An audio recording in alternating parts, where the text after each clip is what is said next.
circumstances. We mentioned, Gene, the Saudi connection to this AMI story.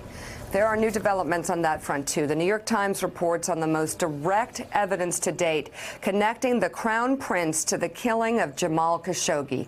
According to communications intercepted by U.S. intelligence agencies back in September of 2017, MBS told a top aide that if Khashoggi could not be enticed back to Saudi Arabia, he should be returned by force. And if neither of those methods worked, MBS said he would go after Khashoggi, quote, with a bullet.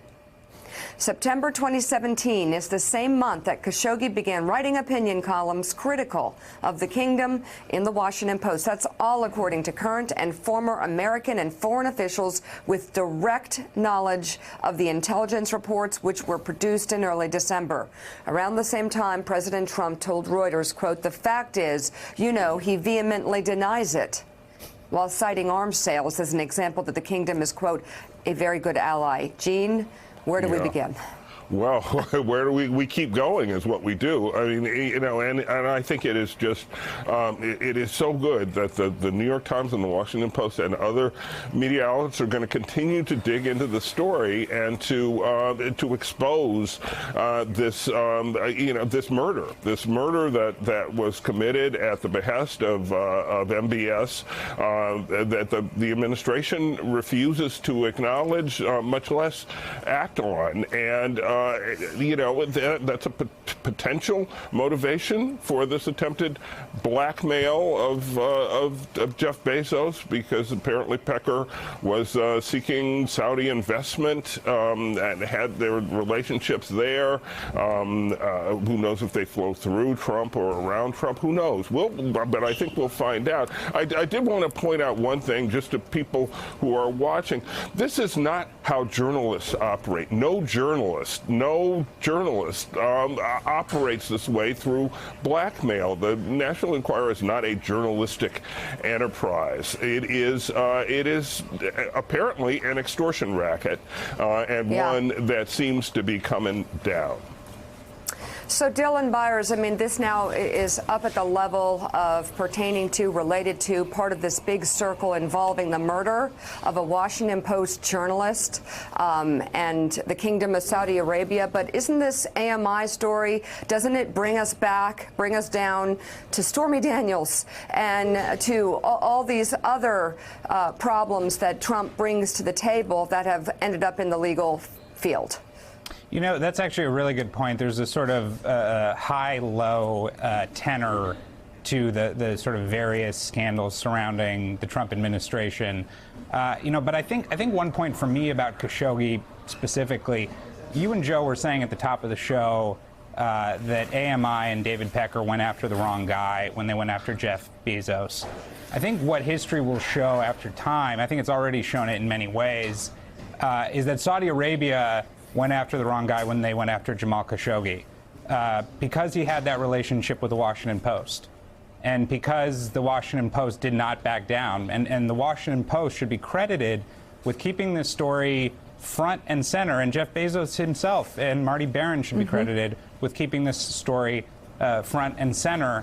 And day after day after day, like the report you just read, we're beginning to see how this is playing an even larger role in this sort of complex web that ropes in AMI, Saudi Arabia, and the Trump administration. Joe, with this new piece of reporting about MBS saying he wanted to use a bullet on Khashoggi, I wonder if the White House, and specifically President Trump, will go any step further than his most recent comment about the murder, saying maybe he did, maybe he didn't. About whether or not MBS was involved in the death, which our intelligence agencies have concluded he did direct it. Right. I seriously doubt he will. The question is, will Republican senators stand up, and will they actually speak out? You had Ted Cruz a couple of days ago talking about the importance of our relationship with Saudi Arabia. I'm wondering, will Lindsey Graham change his tune again, or will he continue to be opposed to the United States dealing with Saudi Arabia in any meaningful way, as long as the Crown Prince is in the position that he's in? I don't think the president is going to move a bit. I am looking at Republican senators that now they have to look at this U.S. intelligence Yeah. that says that Khashoggi said, we're either going to kidnap him and drag him back, he's going to come back voluntarily, MBS. or I'm going to put a bullet in him. And that's, of course, that's what MBS ended up doing, luring him in and then killing him. So, Dylan Byers, thank you so much. Thanks for getting up early. For being with us Sure and getting thing. up early. Thank you, guys. We do greatly appreciate it. And I do want to follow up, Mika, on something with what Dylan said. Okay. The entire Washington Post community has really stepped forward. And I know Gene can talk about this, but the publisher, Fred Ryan, has kept it on the forefront of his mind from the day that of course, that he went missing. Fred Hyatt, the editorial page. They've been driving this story nonstop, and for good reason. A Washington Post journalist was assassinated by an American ally. Yeah. And Americans need to know that. And there's no way we can continue operating with a Saudi Arabian government that could be run by this guy. The Post is doing their job, and the Post is keeping it out front. The only problem is the White House is not. They picked on the wrong paper, they picked on the wrong person, and it looks like AMI picked on the wrong owner. Still ahead on Morning Joe, we will set the stage for today's expected clash between Democrats on the House Judiciary Committee and Acting Attorney General Matthew Whitaker.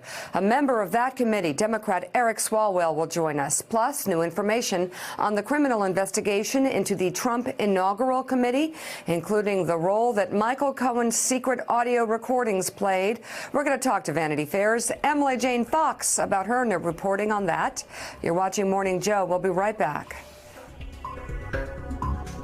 Thanks for checking out MSNBC on YouTube, and make sure you subscribe to stay up to date on the day's biggest stories. And you can click on any of the videos around us to watch more from Morning Joe and MSNBC. Thanks so much for watching.